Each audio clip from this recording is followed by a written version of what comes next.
You're listening to A Student of Beauty, and this is the Finding Beauty Daily Podcast, an audio exclusive where I uncover what beauty has really done for me in different areas of my life.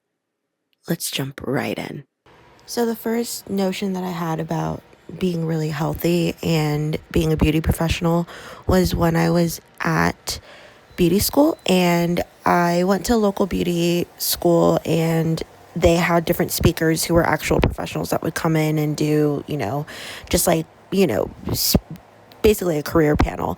And there was this one hairstylist, and he goes, health is so important. Do yoga, lift weights, make sure that your posture is correct, because you stand for hours, you lift, bags, you're constantly in motion. Like, it is a physically demanding job. That was at the beginning of my career. And prior to being a beauty professional, I was a dancer. Growing up, that was my sport. And so I was very active as a kid and as a teenager. And so, graduating high school, going to beauty school, I was still working out. I was still very health conscious, and that was something that I really took with me in LA as well. And when I moved from the Bay Area to LA, it was very apparent that health is on the forefront of everybody there, including hairstylists. Everybody worked out, everyone went to the gym, everyone meditated, took a yoga class. And so there was such a stature and a posture to the hairstylist that I worked with in Beverly Hills, that it was something that health was never disjointed from being a beauty professional. And if anything, being healthy only helped your path in your career. And so when I was working in salon, I was still healthy, and I was trying to find balance. I think I moved to LA because I wanted to go to beauty school, and not beauty school, I already went, and I got my license, but I wanted to go to makeup school to essentially learn how to do special effects. I wanted to work in the lab, but God had other plans. I ended up at a salon in Beverly Hills working, with colorists and stylists, and then publicists and magazine writers, and got my first big break from a writer who connected me with Smashbox Studios, started freelancing with them. And so all of a sudden I'm on set at red carpets, on, working backstage at local, like, LA Fashion Week fashion shows, which accelerated to, like, larger fashion shows that they would host in LA, like Burberry, Tom Ford, Ferragamo, just all, and the like. And so basically, all of to say, I started working not only in salon but on set, behind the scenes, and it was something that I really took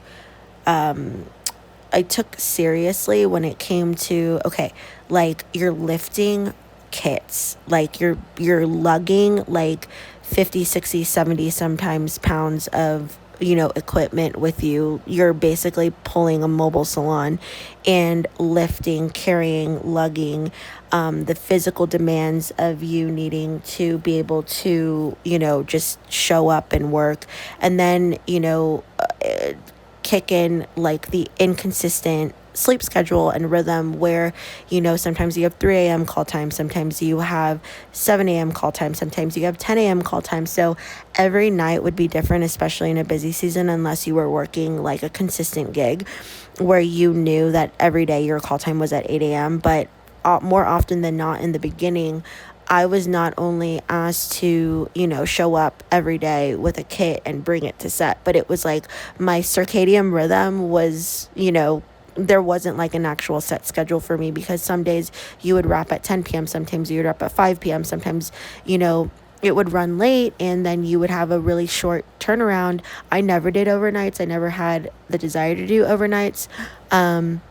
I actually would pass on overnights. Like, that was something that I think intuitively I knew that I wasn't going to be my best. And I knew that my best is always like in the morning. And so I would always prefer like an early morning show call time, at like having to be up at 3 a.m. and being on set by 4. I would rather do that and go to bed early than stay up all night. And that was something that I already knew. And so I really actually was able to duck out from any overnights, and which was really interesting. If I did do one, I don't remember it. And so, but yeah, so anyway, so I think, health and well-being, like as a beauty professional, is something that I took to, and things that I leaned on early on in my career naturally was a sense of meditation and a sense of grounding. My mornings became really sacred to me. I started recognizing that I performed best when I had an hour to myself prior to even needing to be ready or being out the door. So say I needed to get out of the door by, let's say, 8 a.m. That means that I'm up at like 5:30 or 6 so that I could have, a solid hour before I had to actually, get it together and go on work mode and travel to wherever I needed to go.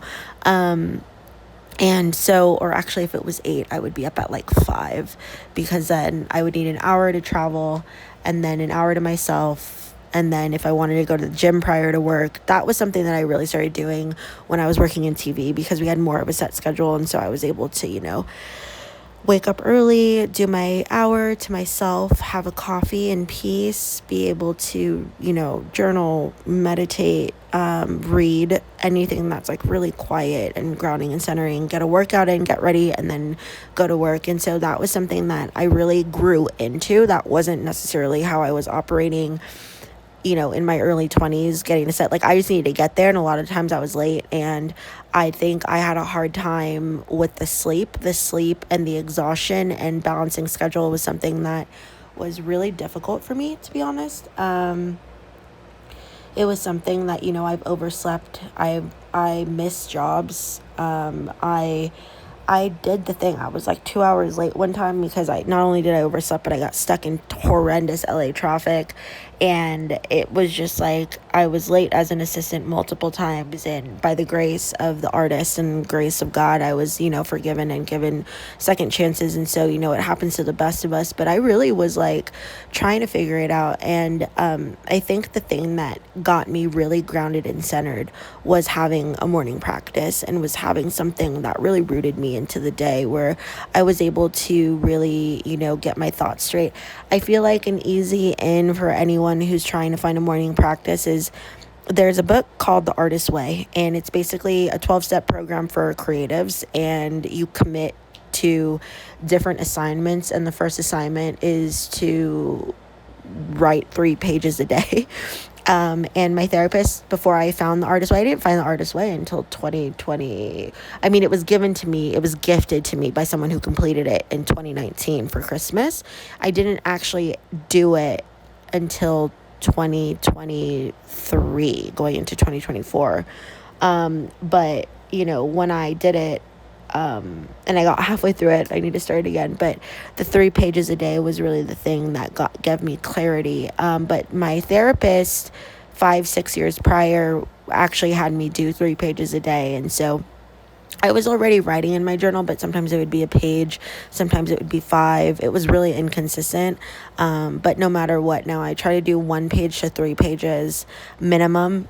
There are some days where I want to write more, but journaling, and it's trendy, and all the wellness girls do it. Yeah, we do it because at the end of the day, it really does give a sense of grounding and clarity. It activates a part of your brain. You're able to communicate more effectively. Thoughts are clearer. I feel like for me, it's like organizing. Before I can organize anything around me, I have to organize my thoughts. I also notice that when things go haywire now in my external and my room, I'm actually sitting in a really messy room right now recording this podcast. And it's because there were a couple days, like a full week of me really just not grounding as much as I would like to.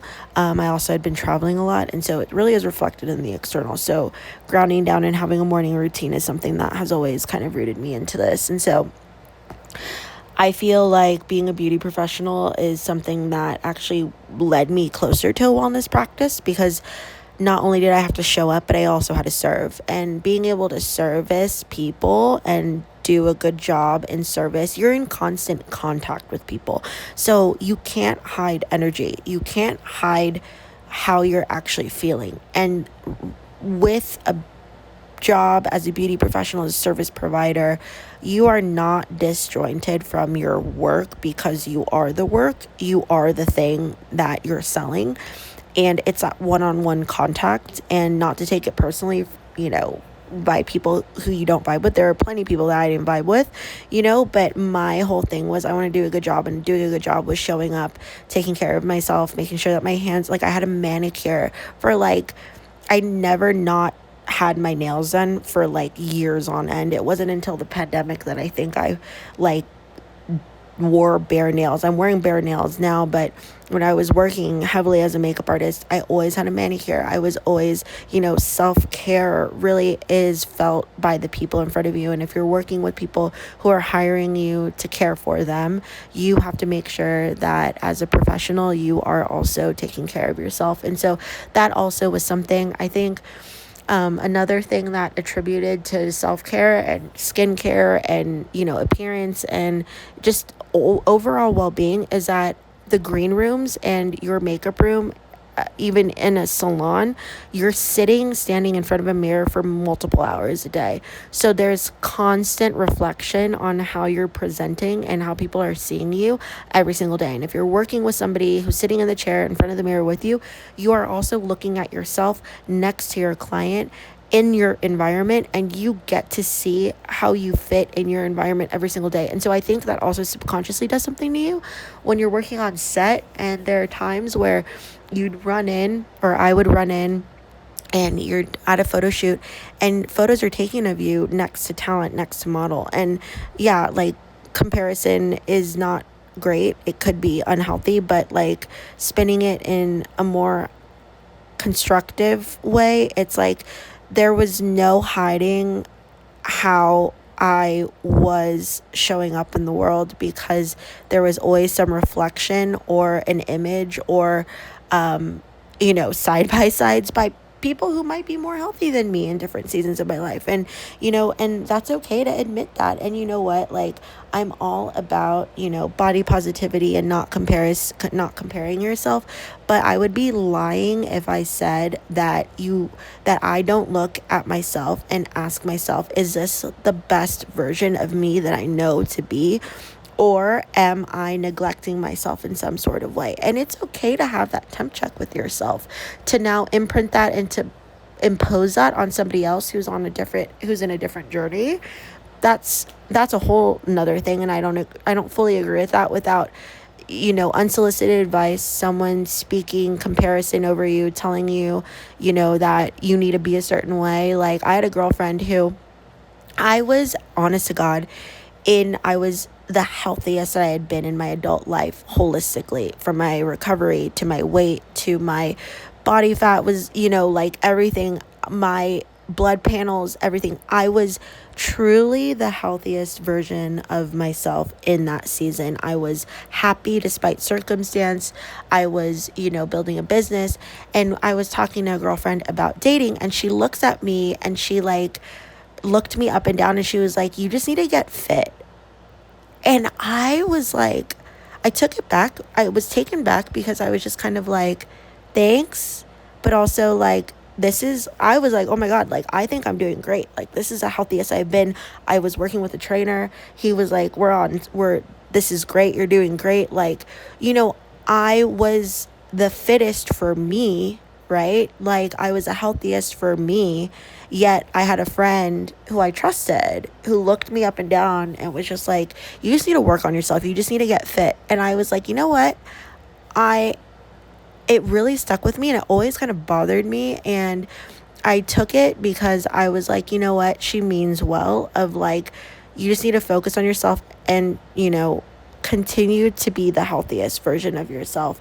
But to her standards, like, she's very athletic, born and raised like with, health at the forefront, who was fortunate to have a really beautiful, healthy body for all of her life going into her adult life, and never struggled with weight or body image.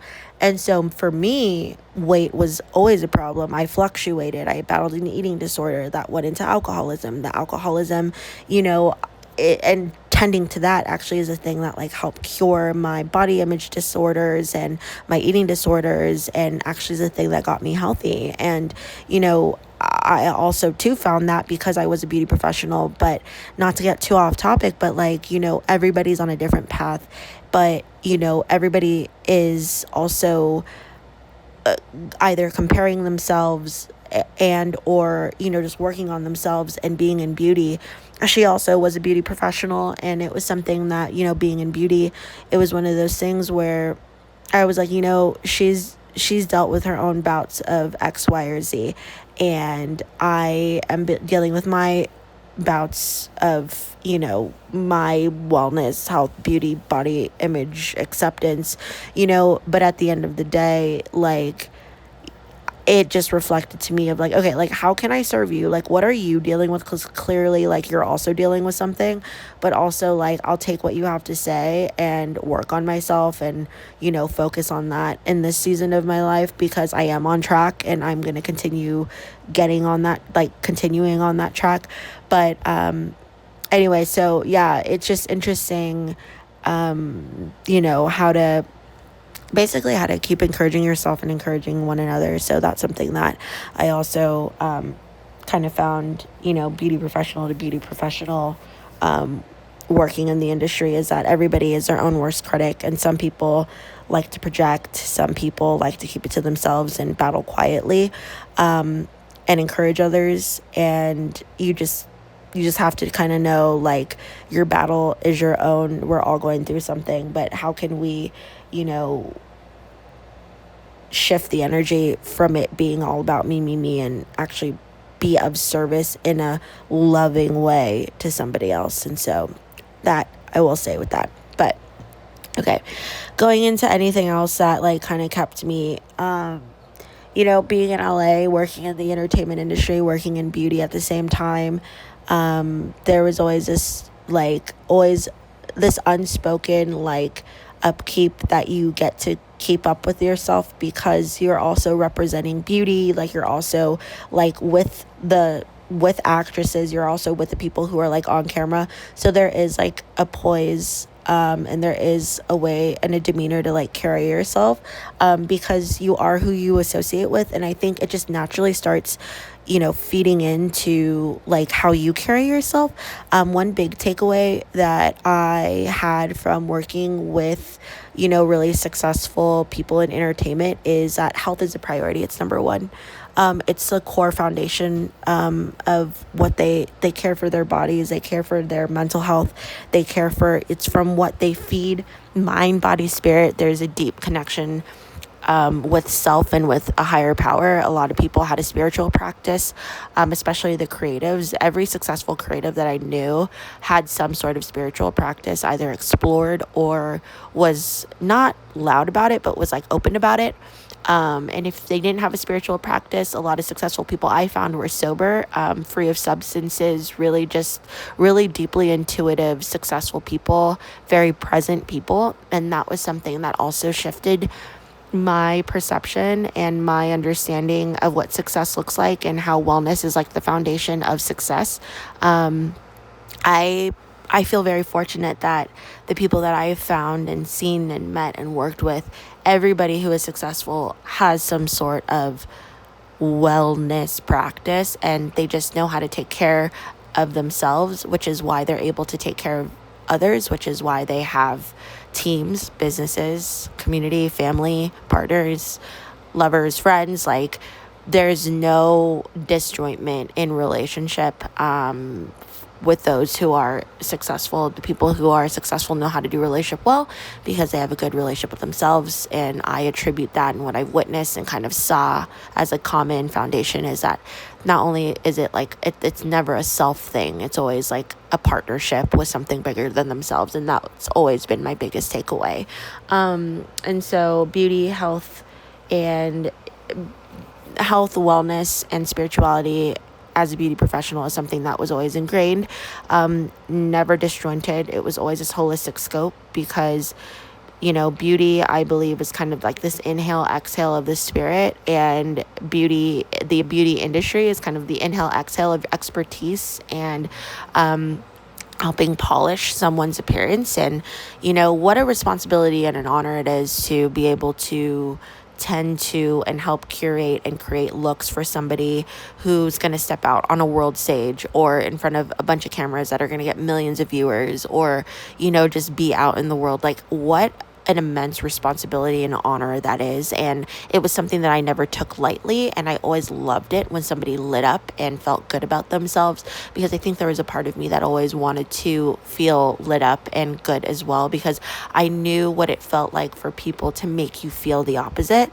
And I never wanted anyone else to feel that way. And so I always wanted to bring some sort of light and beauty into their lives and a sense of confidence, because I also feel like I was always looking for encouragement and confidence. So yeah, that was something that really was the foundation of everything that I did as a professional, everything that inspired me as a professional. And yeah, that was really that was it. So with that being said, I'm going to end this episode, this daily episode, and let me know what you think. Drop me a note. You can find me at Gabby Pasqua, at A Student of Beauty on Instagram. I'm not very active on the podcast page. It's more of like a billboard, but you can find me on Instagram. You can always DM me there, and or leave me a comment here on wherever you're listening. But would really love to know, how wellness has impacted your life, if this was helpful as a beauty professional. And to anyone who's starting off on their beauty journey, I really do hope that you continue to seek your own beauty and wellness routine, and connect to something bigger than yourself, because it only helps, it only helps you build relationship. And also, I hope you also take care of your body, because your body's the thing that's going to allow you to create more, to serve more, and to be in this industry for a long time. And so with that, thanks for listening. Looking forward to talking to you guys tomorrow. Thank you for listening to A Student of Beauty. My name is Gabby Pasqua, and we'll talk to you soon.